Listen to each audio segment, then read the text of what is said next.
क्यों आपसे ये बातें छुपाई जाती हैं? क्यों आपको ये बताया नहीं जाता? क्या आपको पता है 2003 में टेस्ला के सीईओ इलॉन मस्क नहीं बल्कि मार्टिन थे और कंपनी के चीफ फाइनेंशियल ऑफिसर मार्क थे। मार्टिन और मार्क दोनों ही टेस्ला के इनिशियल को फाउंडर्स थे और इलॉन मस्क की एंट्री 2004 में होती है जब मार्टिन और मार्क इलॉन मस्क को अपना आइडिया बताते हैं एंड उसके बाद ही इलॉन मस्क $30 मिलियन इन्वेस्ट करते हैं टेस्ला में। 2008 में टेस्ला की पहली कार रोडस्टर लॉन्च होती है जो 0 to 100 सिर्फ 4 सेकंड में जा सकती थी और उसकी मैक्सिमम रेंज 394 किलोमीटर थी। उसकी मैक्सिमम स्पीड 200 किलोमीटर थी और रोडस्टर को डिजाइन करा गया था एक रेस कार जैसे, तो उसकी पूरी की पूरी बॉडी कार्बन फाइबर की बनी थी और of course it was an electric vehicle, तो उसमें लिथियम आयन बैटरी यूज हुई। बट रोडस्टर की प्राइस $1,09,000 चली गई थी जो काफी ज्यादा लोगों के लिए अफोर्डेबल नहीं था, क्योंकि अगर आप खुद ही सोच के देखिए $1,09,000 इंटू 70 तो ये एक बहुत बड़ा अमाउंट हो जाता है जो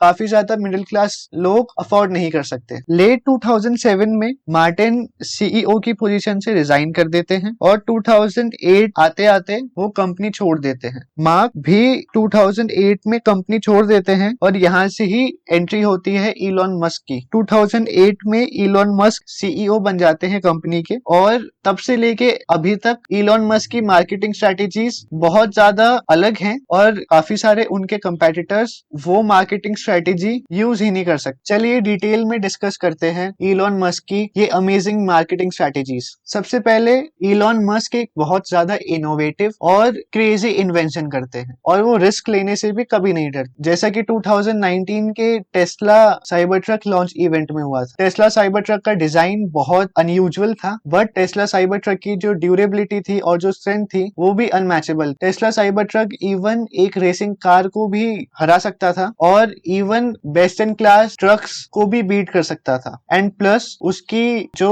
स्ट्रेंथ थी वो भी अनमैचेबल थी। बट यहाँ पे इलॉन मस्क ने एक कैलकुलेटेड रिस्क लिया। अगर काफी सारे लोगों को टेस्ला साइबर ट्रक का डिजाइन पसंद नहीं आता तो उनके इन्वेस्टमेंट साइबर ट्रक में व्यर्थ चली जाती। तो इसीलिए इलॉन मस्क ने डिसाइड करा कि वो टेस्ला साइबर ट्रक के प्री ऑर्डर्स लेंगे और उनकी प्री ऑर्डर मनी भी सिर्फ $100 थी जो हर कोई अफोर्ड कर सकता था। तो टेस्ला साइबर ट्रक के लॉन्च इवेंट के बाद 7 दिन के अंदर अंदर टेस्ला साइबर ट्रक के 2,50,000 ऑर्डर्स आ गए थे और अगर करंट पोजीशन की बात करी जाए तो टेस्ला ट्रक के ऑर्डर्स आ चुके हैं। तो यहाँ से हमको ये सीखने को मिलता है कि आपको एक कैलकुलेटेड रिस्क लेना चाहिए बट साथ ही साथ में अपनी पोटेंशियल कस्टमर से भी कनेक्ट करना चाहिए। जैसा कि इलॉन मस्क की फेस वैल्यू ही इतनी ज्यादा है कि वो अगर उनका नाम किसी भी चीज के साथ जुड़ जाता है तो मार्केट में उस चीज की अलग ही हाइप हो जाती है। जैसा कि हमको टेस्ला साइबर ट्रक के लॉन्च इवेंट में देखने को मिला, उन्होंने अपने पोटेंशियल कस्टमर से जुड़ने के लिए लॉन्च इवेंट रखा। Most of the companies like Toyota, Ford and other company या तो लॉन्च इवेंट में अपने पोटेंशियल कस्टमर्स को नहीं बुलाते या फिर वो एक छोटा सा अपडेट दे देते हैं अपनी वेबसाइट पर। इलॉन मस्क चाहे वो छोटे से छोटा अपडेट हो या फिर बड़े से बड़ा लॉन्च इवेंट, वो हमेशा एक प्रॉपर स्टेज सेट करते हैं, वहां पे बहुत अच्छा इन्वायरमेंट क्रिएट करते हैं। जैसे कि टेस्ला साइबर ट्रक के टाइम में हुआ कि खूब सारी लेजर्स यूज करी गई, खूब सारे इफेक्ट्स यूज करे गए। साथ ही वो हमेशा अपने पोटेंशियल कस्टमर्स के साथ कनेक्ट कर पाते हैं और उनको पता है कि मार्केट में जो इनोवेटिव चीज लानी है उसका प्रेजेंटेशन का तरीका कैसे रखा जाए। साथ ही साथ में इलॉन मस्क हमेशा नया करने के लिए तत्पर रहते हैं। आपको हमेशा अपने प्रोडक्ट के साथ किसी न किसी फेस को जोड़ना पड़ता है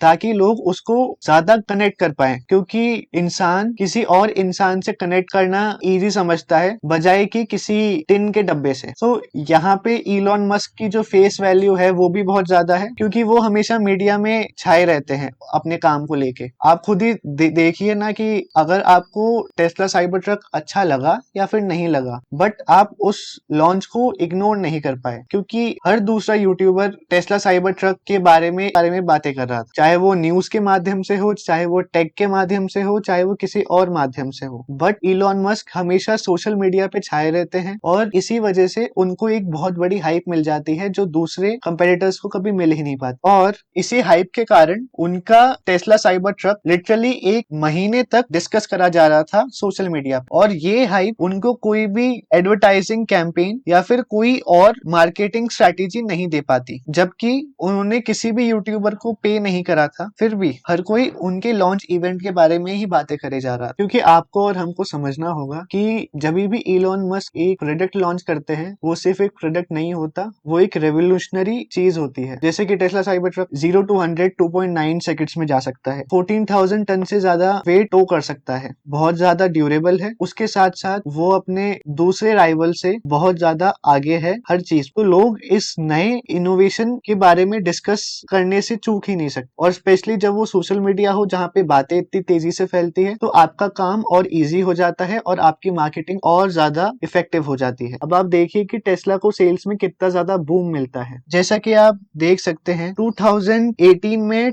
टेस्ला ने करीब 2,45,200 व्हीकल्स बेचे थे, जो 2019 में 3,67,500 हो गया, और 2020 में टेस्ला लगभग आधे मिलियन व्हीकल्स बेचने के बहुत करीब। अब टेस्ला का प्रॉफिट एंड लॉस चार्ट देखते हैं। 2014 के क्वार्टर 1 से लेके 2016 के क्वार्टर 2 तक टेस्ला को कोई प्रॉफिट नहीं होता है और वो लॉस में ही चलती रहती है। 2016 के क्वार्टर 3 में टेस्ला को थोड़ा बहुत प्रॉफिट होता है, बट इवेंचुअली 2016 के क्वार्टर 4 में टेस्ला को लॉस ही होता है, और 2017 के क्वार्टर 1 से लेके 2018 के क्वार्टर 2 तक टेस्ला को मेजर लॉसेस होते हैं। बट 2018 के क्वार्टर 3 से टेस्ला को प्रॉफिट होना चालू होता है। एक्चुअली 2019 के कुछ क्वार्टर में टेस्ला को वापस लॉस होता है, बट 2020 में टेस्ला प्रॉफिट में ही चलती है। अब टेस्ला के शेयर प्राइसेस देखते हैं। जैसा कि आप देख सकते हैं 2010 से लेके 2019 तक टेस्ला के जो शेयर प्राइस थे वो अंडर $100। जनवरी 2020 में पहली बार टेस्ला के शेयर प्राइस $100 से ऊपर गए, और जनवरी 2021 तक टेस्ला के शेयर प्राइस $800 से भी ऊपर चले गए। और अगर देखा जाए तो 2020 ही टेस्ला का वो साल था जब टेस्ला ने कंटिन्यूअस प्रॉफिट करे थे, और क्योंकि उनकी सेल्स बढ़ी थी तो हम कह सकते हैं उनके प्रॉफिट भी बढ़े थे, और जब उनके प्रॉफिट बढ़े तो उनकी शेयर की प्राइस ऑटोमेटिकली बढ़ गई, क्योंकि इन्वेस्टर को अब बिलीव होने लग गया कि हाँ ये कंपनी प्रॉफिट कर रही है तो ये आगे तक सरवाइव करेगी। और क्योंकि इलॉन मस्क एक अच्छी मार्केटिंग स्ट्रेटेजी यूज करते हैं, इसलिए उनकी सेल ज्यादा हुई, जिससे उनके प्रॉफिट ज्यादा हुए, और अल्टीमेटली उनकी